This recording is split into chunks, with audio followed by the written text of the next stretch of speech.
아주 먼 옛날 고즈넉한 남쪽 고을 담양에 하은이라는 어여쁜 소녀가 살고 있었습니다.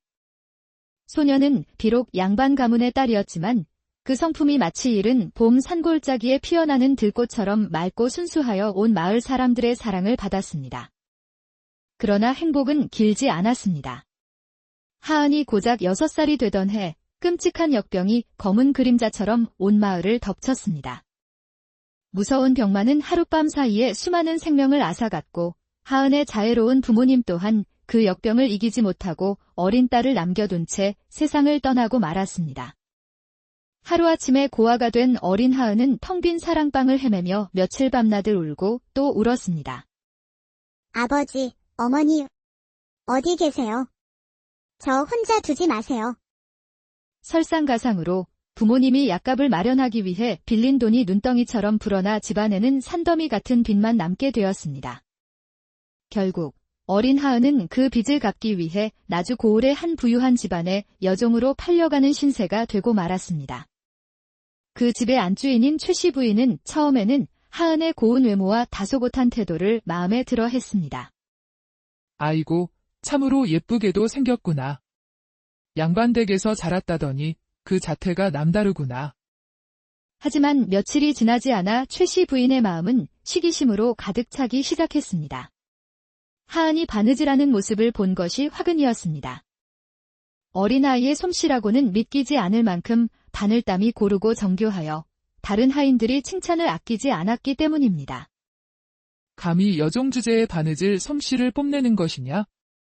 양반 집안에서 자란 것을 티내려고 일부러 그러는 게지. 최씨 부인은 그날부터 사사건건 하은을 트집 잡기 시작했습니다. 하은이 다른 하인들에게 그를 가르쳐주는 모습을 보고는 더욱 화를 냈습니다. 내가 뭔데 아는 척하며 남을 가르치려 드느냐. 여종은 여종답게 묵묵히 일이나 할 것이지. 죄송합니다. 마님. 그저 궁금하다 물어보기에. 내 똑똑한 척 때문에 내 체면이 뭐가 되겠느냐. 결국 최씨 부인은 하은을 따로 불러내어 쫓아내고야 말았습니다. 내 존재 자체가 내 눈에 거슬린다. 당장 이 집에서 나가거라. 그렇게 하은은 첫 번째 집에서 쫓겨났습니다. 두 번째, 세 번째 집에서도 상황은 마찬가지였습니다.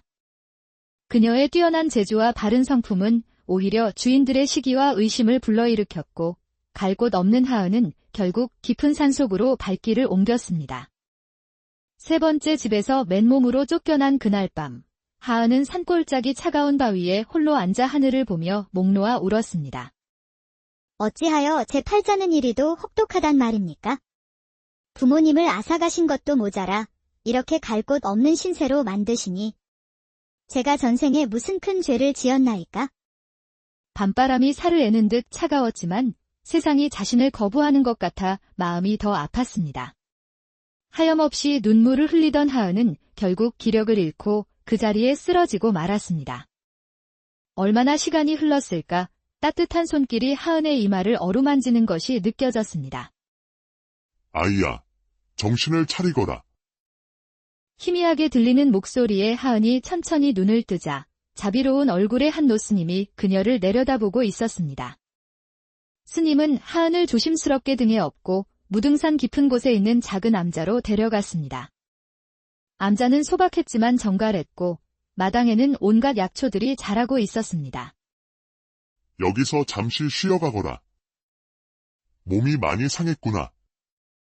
스님은 따뜻한 죽을 끓여주고 상처난 하은의 발에 정성껏 약초를 발라주었습니다. 며칠간의 정성스러운 보살핌 덕분에 하은은 기력을 되찾았지만 마음의 상처는 쉽게 아물지 않았습니다. 스님, 저는 이제 어디로 가야 하나요? 세상은 저를 원하지 않는 것 같습니다. 아이야, 모든 꽃은 저마다 피어날 자리가 있는 법이다. 그것은 내가 아직 진정한 너의 자리를 찾지 못했기 때문이니라. 그날부터 스님은 하은에게 약초 캐는 법과 병든 이를 돌보는 법을 가르쳐 주었습니다. 병을 고치는 것은 약초만으로 되는 것이 아니다. 환자의 마음을 따뜻하게 어루만져 주는 것이 더 중요하니라. 하은은 스님의 가르침을 스펀지처럼 흡수했습니다. 그녀의 따뜻한 마음과 손길 덕분에 암자를 찾아온 환자들은 금세 병이 나았습니다. 이 아이 손이 참 따뜻하네요. 이 아이가 돌봐주니 우리 애가 금방 나았어요. 하은은 처음으로 자신이 누군가에게 도움이 되는 존재라는 것을 느끼며 가슴 벅찬 기쁨을 느꼈습니다. 한 달쯤 지났을 때 스님이 하은에게 말했습니다. 아이야, 이제 내가 가야 할 곳이 생겼다. 산 아래 나주 목사 댁에서 병든 아들을 돌볼 사람을 찾고 있다더구나. 내 실력이라면 충분히 그 아이를 도울 수 있을 것이다. 이것이 너의 진정한 자리가 될지도 모른다. 스님, 또 쫓겨나면 어떡하죠? 걱정 말 거라. 이번에는 다를 것이다. 내가 여기서 배운 것들이 너를 지켜줄 것이니? 스님의 격려에 용기를 얻은 하은은 약초 주머니를 챙겨 들고 산을 내려왔습니다. 나주 목사 댁은 위풍당당한 대저택이었지만 집안 분위기는 무겁고 침울했습니다. 하은은 곧장 병든 아들 민준 도령이 머무는 방으로 안내되었습니다. 방문을 열자 창백하고 몹시 야윈 청년이 탕약 냄새가 가득한 방 안에 누워 있었습니다. 또 쓸데없는 사람을 불러왔군. 어차피 낫지도 않을 몸. 다들 귀찮게 하는군.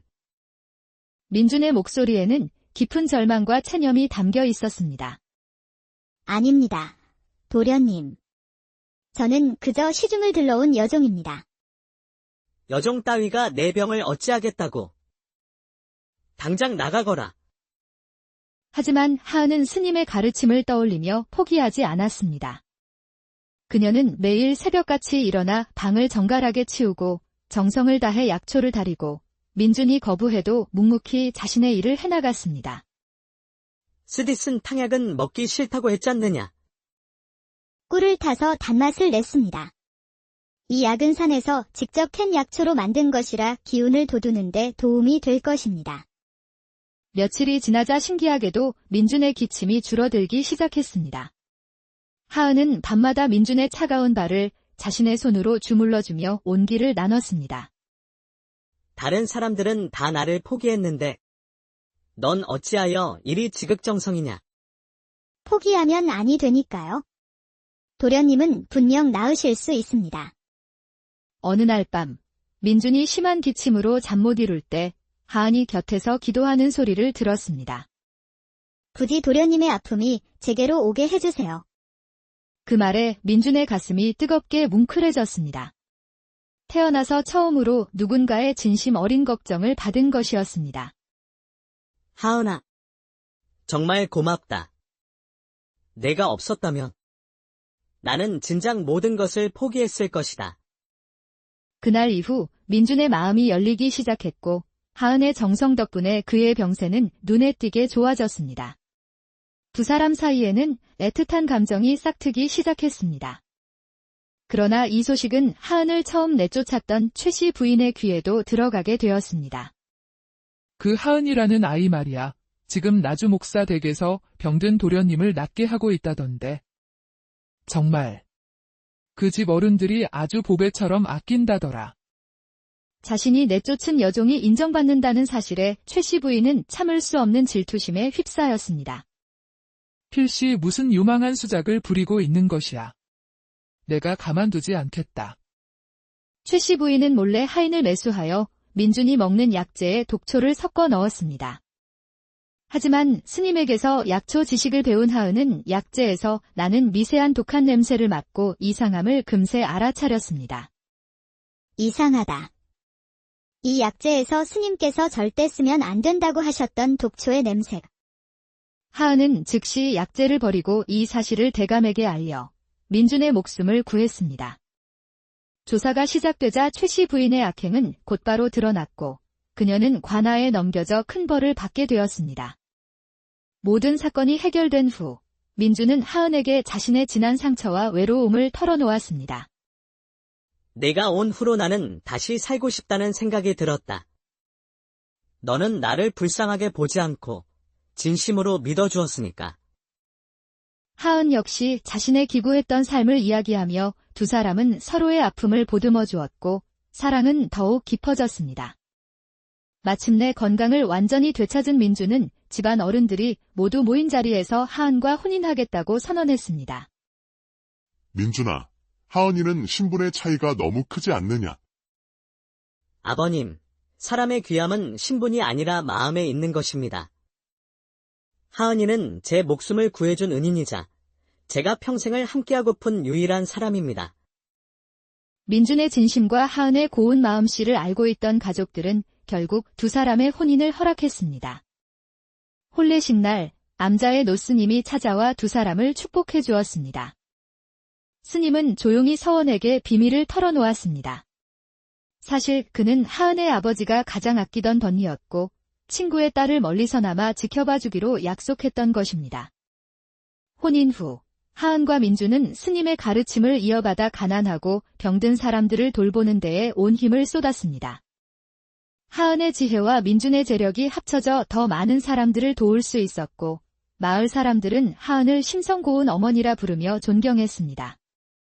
세월이 흘러 하은은 산에서 약초를 캐다 백발이 성성한 한 노파와 마주쳤습니다. 바로 최 씨 부인이었습니다. 하은아, 나를 용서해다오. 내가 너무나 어리석었구나. 초라해진 그녀는 눈물을 흘리며 용서를 빌었고 하은은 따뜻한 손으로 그녀를 일으켜 세웠습니다. 마님, 저는 진작에 마님을 용서했습니다. 마님도 이제 마음의 짐을 내려놓고 편히 지내십시오. 그렇게 하은의 이야기는 세월이 흘러도 사람들에게 깊은 감동을 주며 전해졌습니다. 아무리 힘든 시련 속에서도 선한 마음을 잃지 않는다면 마치 흙 속에서 피어나는 꽃처럼 반드시 아름다운 결실을 맺게 된다는 것을 보여주면서